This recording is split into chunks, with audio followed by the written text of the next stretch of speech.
Hi there, I'm Jack Horrick with Thwink.org. This video is about some of our most interesting research. Integrated global models, like these, have come a long way. Solutions based on them have been promoted for decades, beginning with the one that caught the world's attention, World 3 in 1972. But these solutions are having little effect. Why is this? Solutions are failing because of high change resistance. The system is strongly resisting change. We know this to be so by looking at this curve. This is the most stubborn curve in the world. Despite the efforts of millions of environmental activists, all the way from those at the grassroots to those at the top of governments, the curve is unchanged. It marches steadily upward, as unstoppable as an elephant. Nothing seems to be able to stop it, not even all of these solution efforts. This curve and those efforts are proof of high change resistance. Now here's more proof. Here's the first one. And here's another. And here's a third one. Climate change denial. And here is a fourth one. Perpetual failure. So what can we do? We can add a change-resistant subsystem to integrated global models. Let's take a look at why a change-resistant subsystem is needed. How would a system thinker look at this problem? About like this. Work on solving a public interest problem begins when problem solvers notice problem symptoms. This leads to analysis. From this emerges mental and physical models, since all decisions are based on our models of a problem. The models tell us which solutions are more likely to work. The best become promoted solutions. These are promoted via articles, conversations, lobbying, and so forth to the political system. This evaluates the promoted solutions and competing solutions, including the do-nothing solution, and accepts or rejects the best solutions. Accepted solutions may be modified. They are then added to the political system's managed pool of implemented solutions, where a solution, often working with others, either fails, partially succeeds, or fully succeeds to solve the problem. Now here's the real insight. Integrated global models only model what happens to implemented solutions. These models assume that a solution policy is implemented and that certain system behavior changes will follow. But that's not how the real world behaves.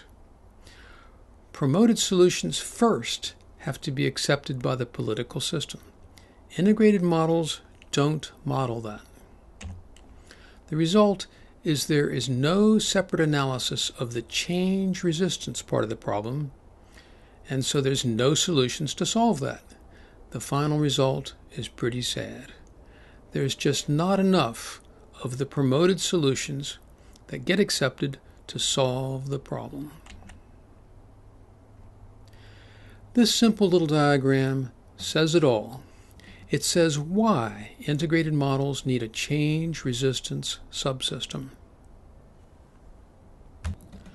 The world's political systems are strongly resisting change. That's the point Dennis Meadows was making in this talk. Decade by decade, he walked the audience through the evolution of the criticisms of the most famous integrated model of them all, World 3.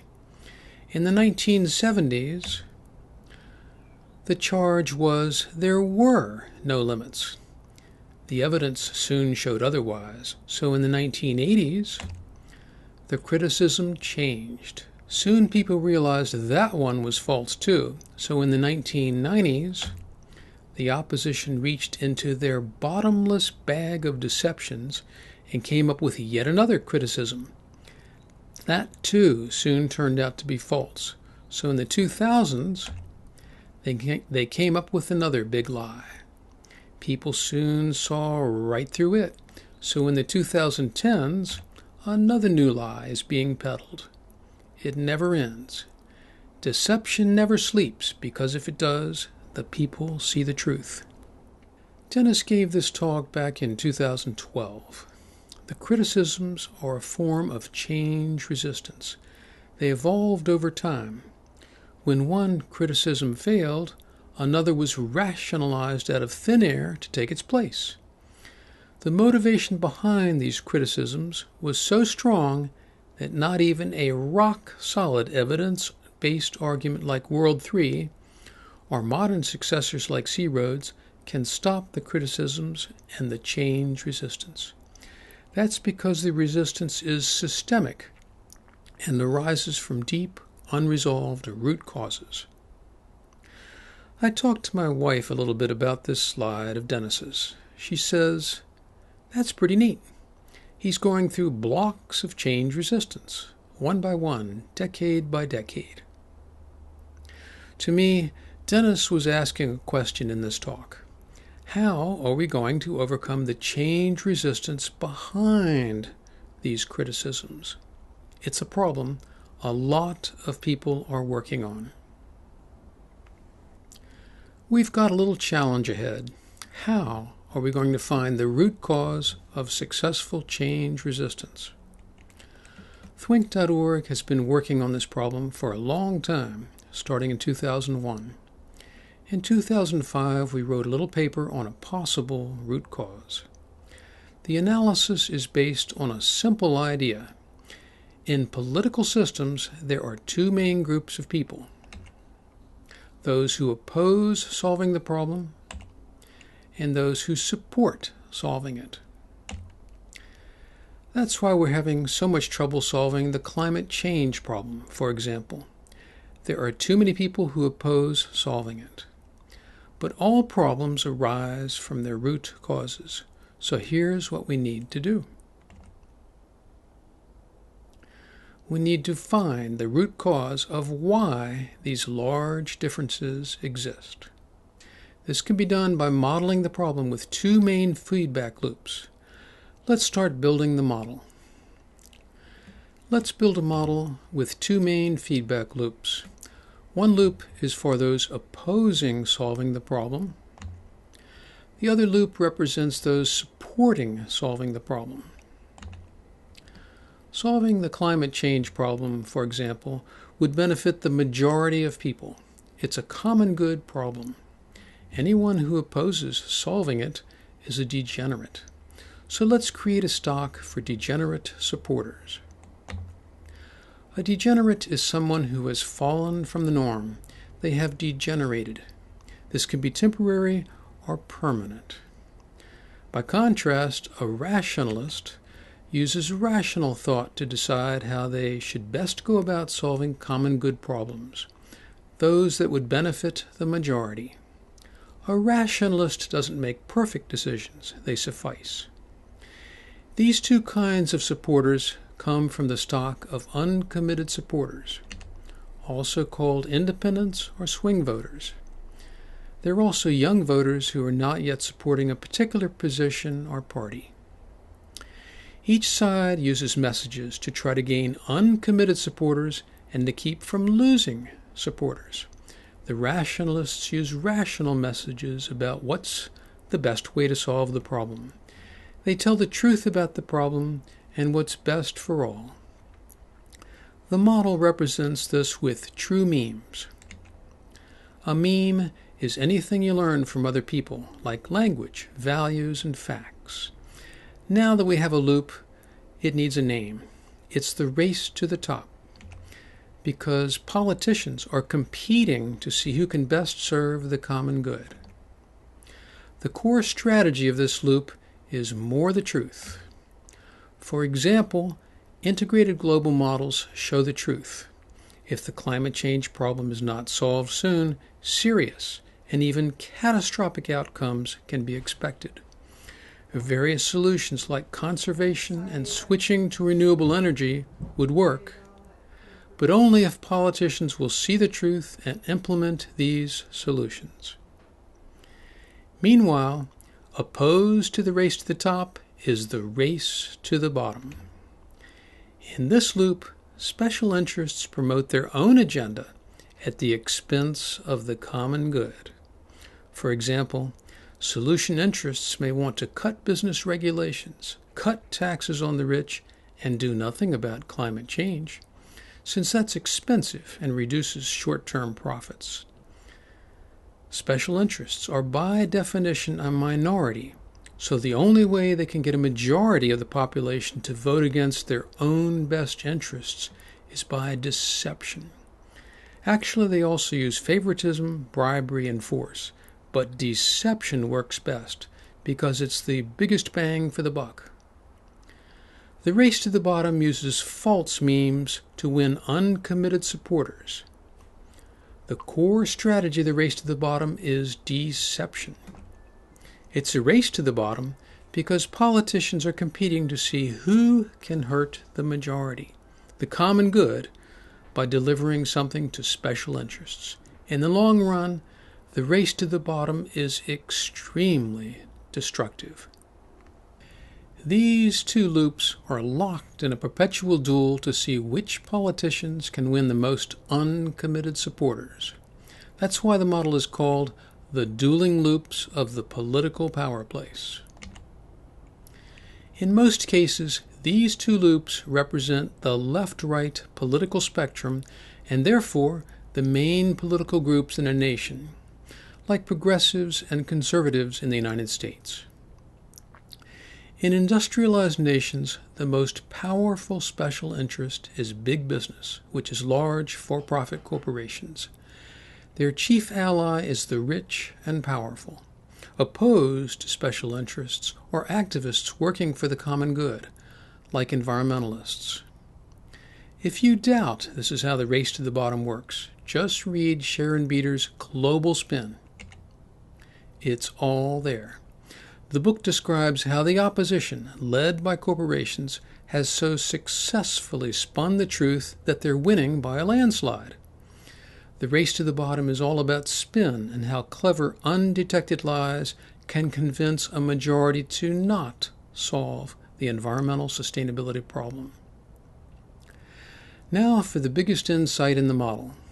The race to the bottom is the dominant loop most of the time because it has an inherent advantage. The size of a falsehood can be inflated, but the size of the truth cannot. A deceptive politician can make all sorts of false promises that he just won't keep once elected. He can also tell all sorts of lies to get elected and stay in office.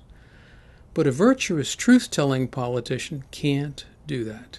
He or she can tell only the truth. Deception works.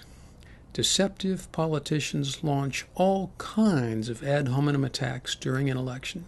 Meanwhile, their truthful opponents can't do that because they tell only the truth. So guess who wins? And guess who is gradually pulled into the race to the bottom so they can win? The truthful politicians.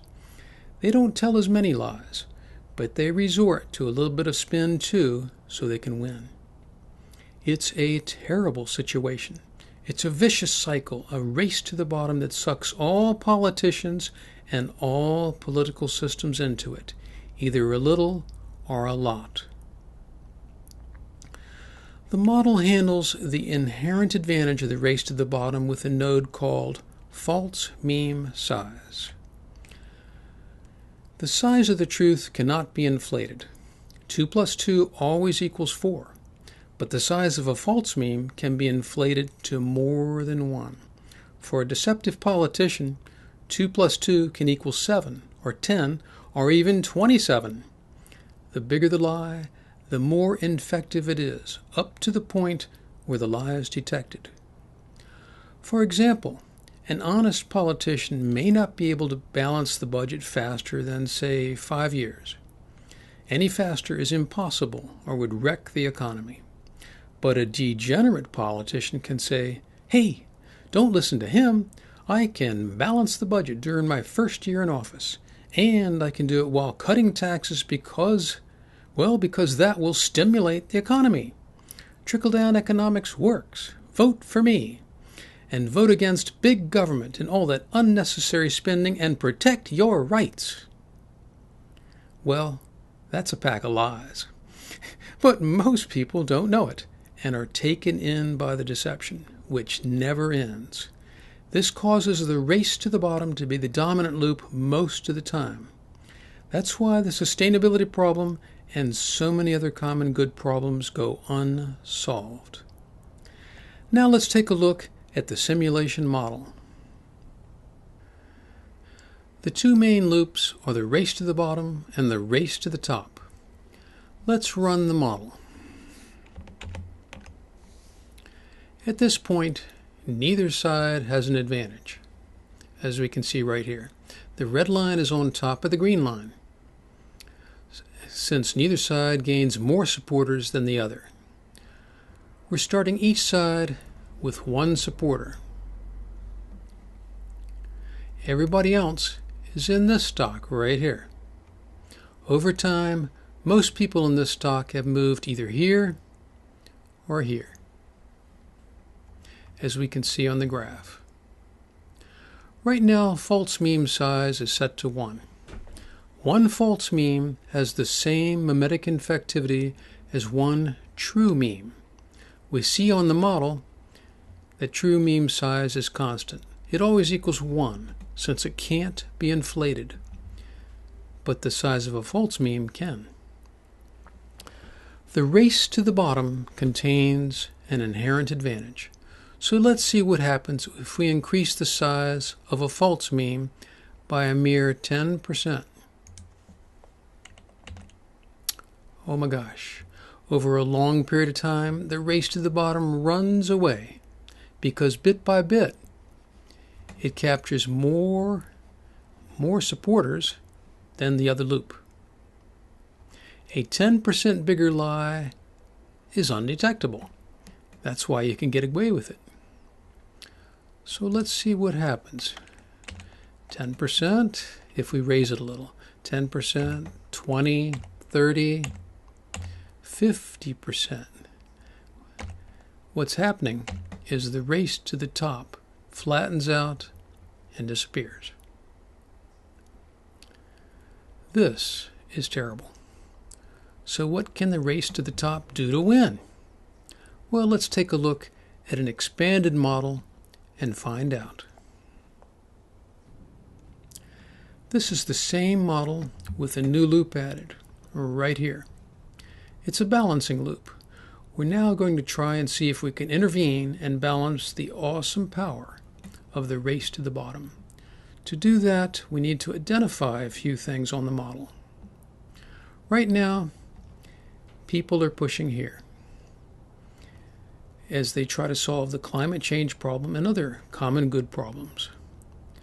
They're pushing here, it's a low leverage point, and they're pushing with the strategy of more of the truth.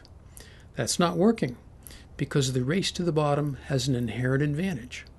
It can inflate the appeal of falsehoods by increasing false meme size. This leads to too many undetected false memes. Because these are undetected, they are just as effective as the truth, which is why the more the truth strategy fails. So our model has finally led us to the well-hidden root cause of successful change resistance. The root cause is high political deception effectiveness, which is the same as too many undetected false memes. Let's start the model. Right now, it's the same as the previous model. Increasing false meme size gives the same behavior that we saw before. Let's set it back to 1. Now let's consider these two high leverage points. we're going to set both of them, they were 0, at 20%. This is repulsion to corruption, and this is general ability to detect political deception. This is the higher leverage point because it pushes up here. It's in the circuit leading to the root cause. This is a lower leverage point. It's not quite in that circuit. With the false mean size of 1, the good guys win. But we know this is not exactly how the system's actually working because, because degenerates are not telling little lies. They're telling lies with a false mean size greater than 1. So let's slowly start raising that and see what happens.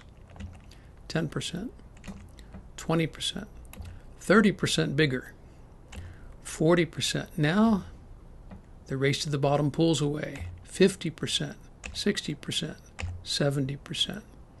It doesn't take much at all for the special interests to do pretty well. Here's an insight. In most of today's political power places, general ability to detect political deception is low. It's about 20%. That means, this works. You just start telling clever lies and you can win the day. However, with the new feedback loop, the model now has diminishing returns.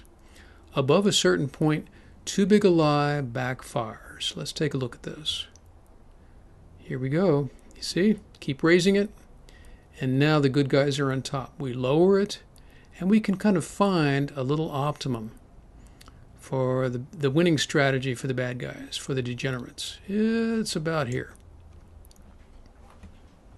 So there's a certain optimum for this particular push point. Now let's start resolving the root cause. A high leverage point is where various solution elements push. Let's raise this one from 20% to 60%. This does pretty well. Now the race to the top is winning. But is there a winning counter strategy? Let's go see. Well, no, they can't do much better than what they were already doing. But there's a problem here. This much opposition in a political system can wreak havoc. It means occasionally these guys will be in office, where they can weaken or roll back all sorts of laws and pass new bad ones overly favorable to powerful special interests. So we theorize that raising this from low to medium is not enough. We need to raise general ability to detect political deception from low to high. Let's raise it to 80%. Now, using our best estimates of the model, we see that the race to the top has won. We also see there's nowhere close to winning counter strategy. So we've got a pretty airtight solution here, assuming a lot of assumptions in here are correct. What can we conclude from this model? That it's possible to do a plausible root cause analysis using a systems dynamics model.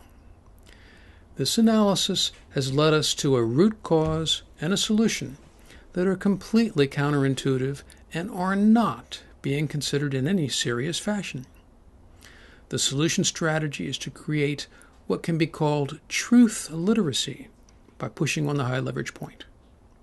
In a democracy, truth literacy is every bit as important as reading literacy, because democracy doesn't work if citizens can't tell the difference between manipulative lies and the truth.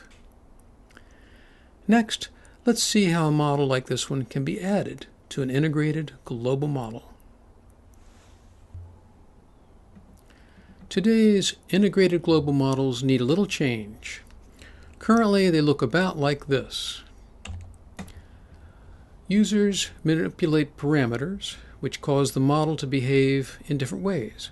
The results appear in various graphs. But recall that diagram for a systems thinker's view of solving a public interest problem. This shows that current integrated models only model what's in implemented solutions. They don't consider the political system part of the total system. They don't consider something like what we just showed, the dueling loops. Because current integrated models don't model system change resistance, their dynamic behavior doesn't realistically reflect the real world, in which change resistance is huge. This can be fixed by adding a change resistance filter. This would filter proposed IPAT parameter changes. For example, an 80% reduction of pollution might be filtered to only a 20% actual reduction due to change resistance. That would make the model much more realistic because now the integrated model includes change resistance. Driving the filter would be the change resistance subsystem. This would be something like the dueling loops model we just showed. Controlling that model would require the user interface to have change resistance parameter changes.